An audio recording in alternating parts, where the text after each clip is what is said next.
Hello, welcome to this live chat. I'm super excited to share with you. Please note that it is storming outside. So if I lose internet connection, that is what's happening, and I'll redo this live another day. But I'm super excited to talk about this topic. I've been really passionate about self-hosted learning, and I realize I've been doing this since 2017. So as the title says, I really want to talk about how we can get beyond the lecture hall, beyond the university, and start creating self-hosted learning experiences for ourselves. So let me first introduce myself. I'm Dr. Toyin Ali. I have a PhD in math.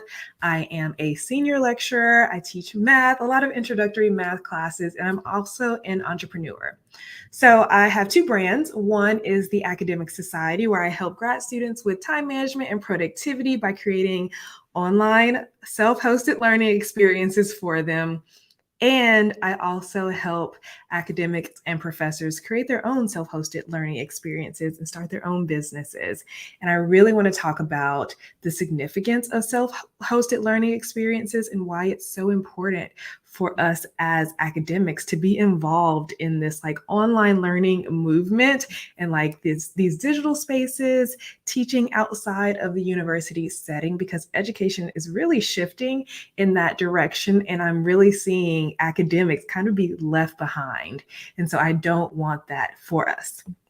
So I want to talk a little bit about how creating self-hosted learning experiences for myself, for my own personal brands, has been beneficial for me. So as I mentioned, I started creating content online in 2017, and that's actually when I created my first self-hosted learning experience. So it had a different name than what it's called now. I think it was called the Productivity Accelerator, where I helped graduate students and I help them be like accountable to actually get their work done. And so I infuse a little bit of time management, accountability, productivity.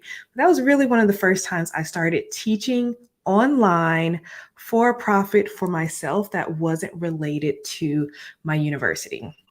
So let's talk about these self-hosted learning experiences. Like, what am I talking about when I say self-hosted learning experience? It can look any way you want, but it's just something where you're teaching and people are learning from you outside of your university. So outside of the courses that you're contracted to teach, you can teach something on your own platform. So that is what we mean by self-hosted. And this could look many, many different ways. So this could look like a course.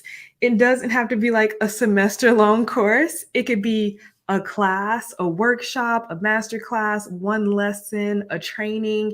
It could be a presentation where you teach something. It could even look like a book or like a speaking engagement. All right, so it can look any way, but the key here is that it's self-hosted. It's hosted on your own platform or a platform outside of your university. And there's some major benefits to doing this, right? So one is being able to impact the community that you want to impact in a way that you can't really do inside of your university or your research position, right? So often we are teaching the same classes over and over again, or teaching the same topics over and over again. So I'm just teaching introductory mathematics classes.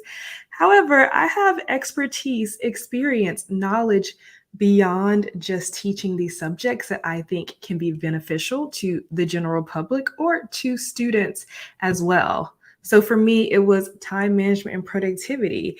And there really wasn't a lot of time in the packed syllabus that I have for my classes to talk about these things. In our grad school curriculum, I noticed that time management and productivity, this was something that we expect our grad students to be able to handle and know how to do, but we never really explicitly teach them. So I found an area where I could make an impact in a way that wasn't really showing up in the university system. And so what I was able to do is really kind of carve out a space for myself. So I'm now known. I've created a personal brand around time management and productivity. And this has been helpful for me in my personal life as well as in my university. So personally, as you can imagine, it's been very beneficial. I have grown an audience. I've connected with so many graduate students. Oh, I see a couple people here. Hello, everyone. I'm just sharing my experience with self-hosted learning experiences. So if you're just joining, a self-hosted learning experience is a way that you can teach or have people learn from you outside of the traditional university structure. And I was saying how I have benefited a lot from creating these self-hosted learning experiences, right? So I've grown a platform online. I've got to meet a lot of new graduate students, as well as it's become very financially beneficial for me. I actually make more money in my online learning experience work than I do at my university, which I think is really cool. And one thing that I've done is I've taken the things that I've taught outside of the university and brought them to my department just as like an act of service. So sometimes I'll do workshops for grad students in my program. I'll be asked to be on panels and things like that. So that actually looks really, really good on my CV, and like making an impact in the broader academic community has worked very well for me. Also, knowing that I have this cushion outside of my academic work, it allows me to kind of pick and choose what I do in academia. So I don't have to be so like loose with my boundaries and say yes to every single thing. All right. So I have a question: how to become a professor of a subject for a PhD student. So typically just takes getting a PhD. So I will actually direct you to my other YouTube channel called The Academic Society, where I talk a lot about getting a PhD and becoming a professor. All right, so Matilda asked, I was wondering, how can I generate passive income as an academic besides tutoring? I don't know if you all hear that thunder. It is storming out here. That is a great question. So I think that is really important for academics to play to their strengths. So what are the things you love doing? What are the things that you're good at? What are the things you're kind of already doing? And can you leverage those things? So specifically today, I'm talking about self-hosted learning experiences. So as academics, we have so much knowledge that we may not actually be utilizing to our full potential in our academic life, like in our research or in our classes. There's these pockets of information that we have that we're really passionate about that we just don't have the space or time to use in our academic work. So I recommend creating a self-hosted learning experience to share that information with the world and create impact beyond your university. So I mentioned before that these self-hosted learning experiences could just be like teaching a workshop or teaching a class or a training or writing a book on the topic or giving a presentation and then charging money for that, right? So you can have these self-hosted learning experiences for free, or you can charge. For example, for my graduate students, I have a grad school prep course. So these are, in that course, I share like what their expectations should be before starting grad school, right? What are those like hidden academic cultural things that you may not know before you get deep into academia? And I find that often undergraduates are really nervous about making that transition. So I created that self-hosted learning experience to help them with that transition. So that is something that I've done besides tutoring to create passive income for myself. So that course is available at any time for anyone to buy, and people, they do purchase it. At least maybe one per week I'll get, unless I'm really pushing it. So let's see, how do you manage your time and workday flow? So that's a great question. So the nice thing about these self-hosted learning experiences, depending on how you set it up, people can purchase and interact with it without you actually spending the time to manually enroll people in your course, manually walk them through all of the lessons. You can set it up so that all of this stuff exists already. So I am not actively working on those self-hosted learning experiences once they're created. It's the getting people to find out about them, the attraction that takes the most amount of time. So I would say that for me, I'm typically teaching Monday, Wednesday, Friday. So on Tuesdays and Thursdays, I'll dedicate 2 to 3 hours to working on my business, sometimes 0 hours, depending on how tired and drained I am. And I really like this business model because it doesn't really require you to work on it all the time.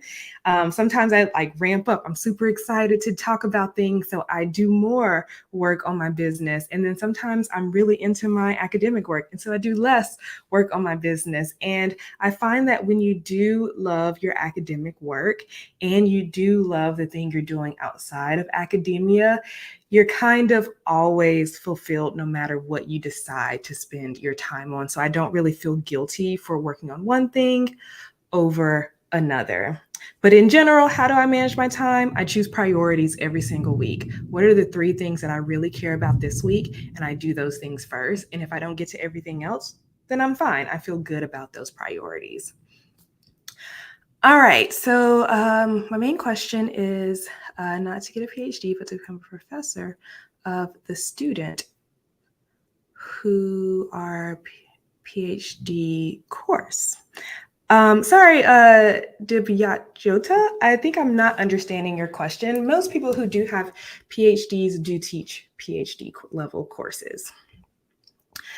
All right. Oh, so someone on LinkedIn said creating a course has been a very lucrative source of income. That is awesome because not every single academic subject area gets paid a lot of money. So depending on the field you're in will likely determine your academic salary. And sometimes it's not enough. It's like enough to live, but not really enough to thrive.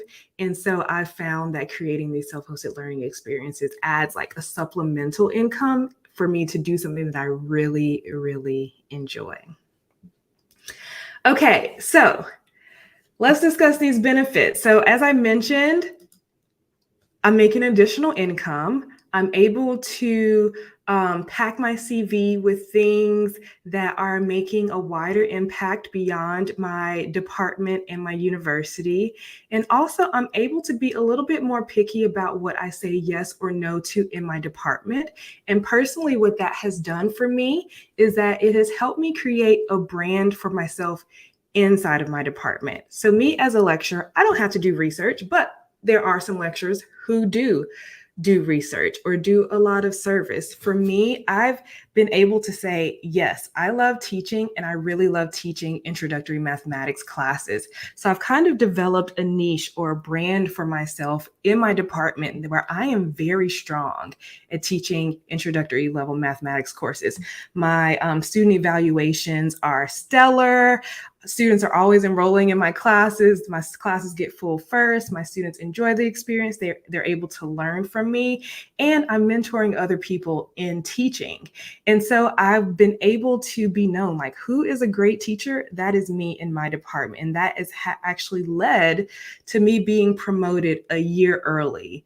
So because I focus on getting better at the one main thing that my job really that I really enjoy about my job, I'm able to really do some special things like redesigning a course, creating course materials that the rest of the department uses. And that has allowed me to really benefit from that and be promoted early and get leadership positions and things like that. Okay.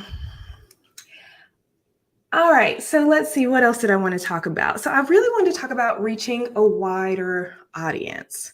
So often the things that you may want to be teaching in your self-hosted learning experience, that would be things that maybe you're talking about in one-on-one relationships with your graduate students. So maybe you're a graduate student advisor, or maybe you're a mentor and you're having these conversations with them, or maybe you're just having conversations with your colleagues. And a lot of the impact you make is kind of one-to-one.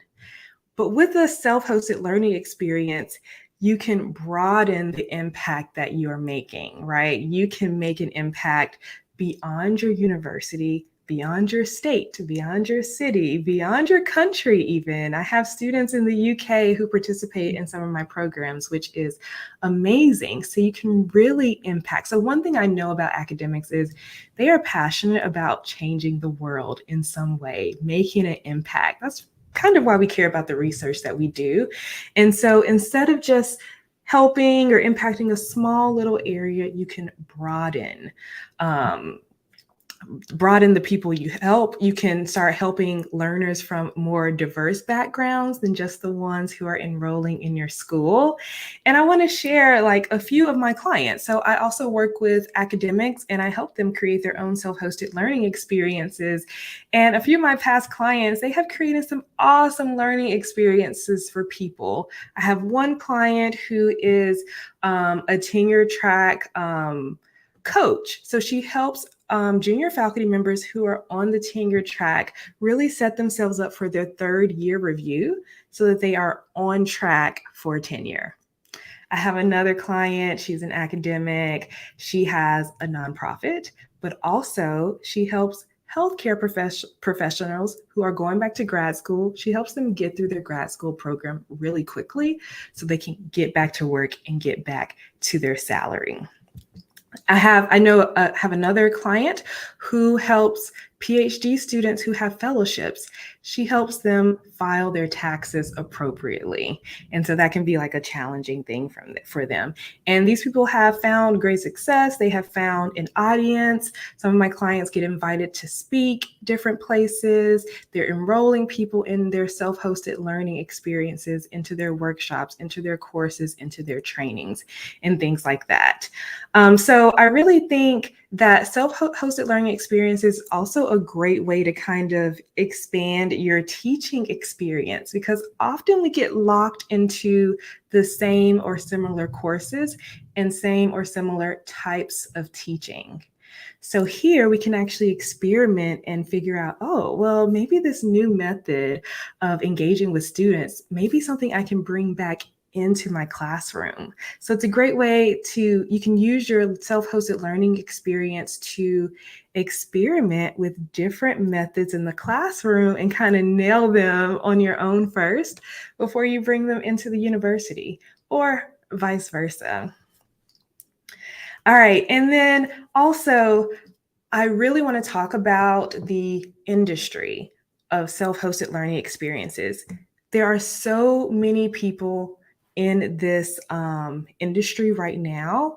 So I would say the online learning industry, so independent people, so not universities and schools, but independent people who are creating their self-hosted learning experiences, that industry is worth, I think in 2022, it was worth over $12 billion. It was a $12 billion industry. And all of these people are just sharing from their experiences and sharing from their expertise.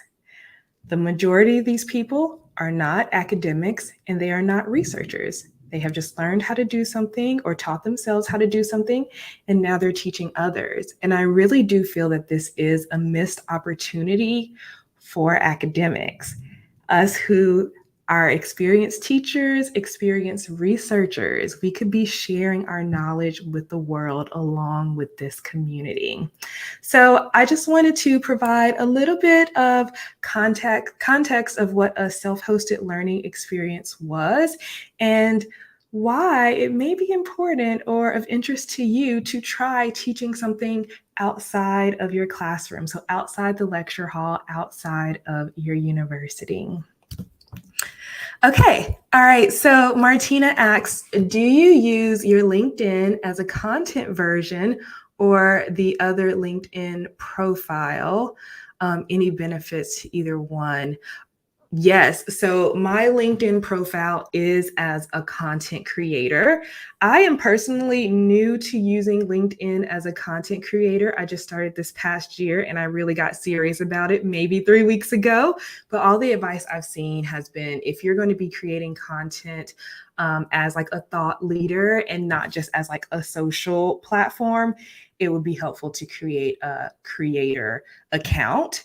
And I also do have a LinkedIn page. So in the future, if I want to run ads, I would not be able to run ads on my personal profile, but I could run ads on my business profile, my business page on LinkedIn. So I am updating both. I'm still getting used to LinkedIn, but I do feel like this is where my audience is. And I've been seeing a lot of good results and a lot of interaction in like the past 3 weeks where I've gotten serious about LinkedIn.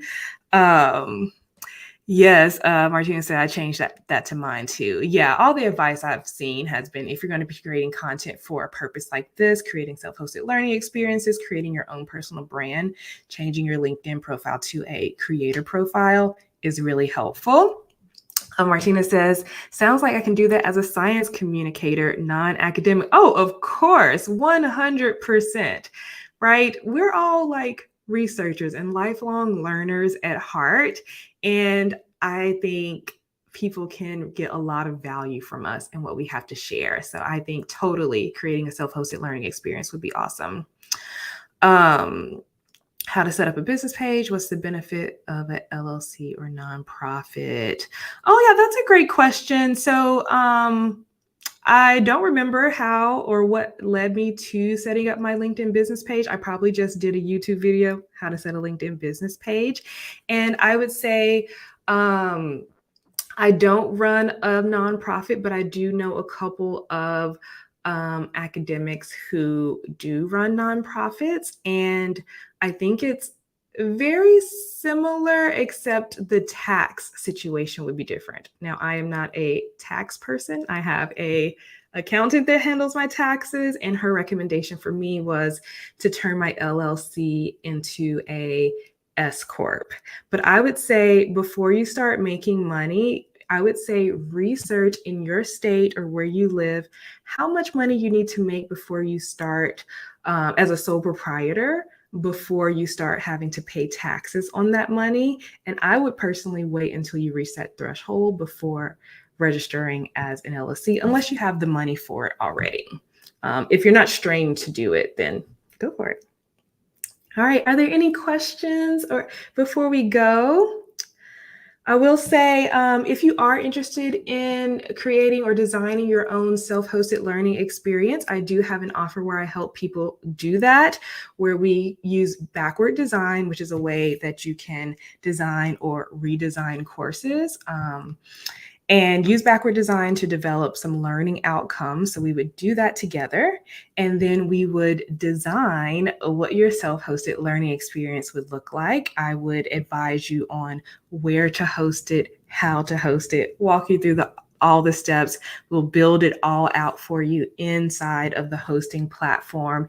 And we'll talk about how to get feedback, like what kind of questions you should be asking, where to post the questions, how to get feedback on whether what you're doing is a good learning experience, like are your learners enjoying the learning experience, and how to use that feedback to iterate, and also creating appropriate learning activities that will help people learn in a way that's not overwhelming. I do find that a lot of online educators are teaching without the teaching experience and without the knowledge of how to design for instruction. So that is something that I am well equipped to do. I've designed a couple courses of my own inside of university and for my own self-hosted learning experiences. So if you're interested in that, feel free to send me a DM and then we can talk about that. You can set up a next up call with me. Okay. All right. So Martina asks, how do you find jobs that support this and see it as a benefit? Currently job searching after fellowship. Oh, that's a great question. I think different jobs have different cultures. So I work at a university, and for my university, I had to fill out an HR form that basically asks me, how much time am I spending on this business? And what I gathered, the purpose of that form was to make sure that I was not spending time that I should have been working on my job spending that time on my business instead. The wonderful thing about the way that I've set up my business is I call it semester proof. It's something that can run even when I'm busy with the semester. I spend about 5 hours or less on my business, especially during the semesters. So it doesn't hinder what I'm doing for my actual job. And so I think that's really important, is that if you're thinking about setting something like this up with another job, making sure you set it up in a way that doesn't require you to take time away from your job to do this business thing. You want to have the passive income, and you want to have systems in place so that it's not taking you like 10 hours a day. No. We don't have to do it like that. Okay, awesome, everyone. Well, thank you so much for joining me. This was my first live discussion on LinkedIn and YouTube at the same time. I'm using StreamYard. If you are curious, I hope to do another one in the next couple of days. So yeah, have a wonderful day, and I will see you all next time. Bye.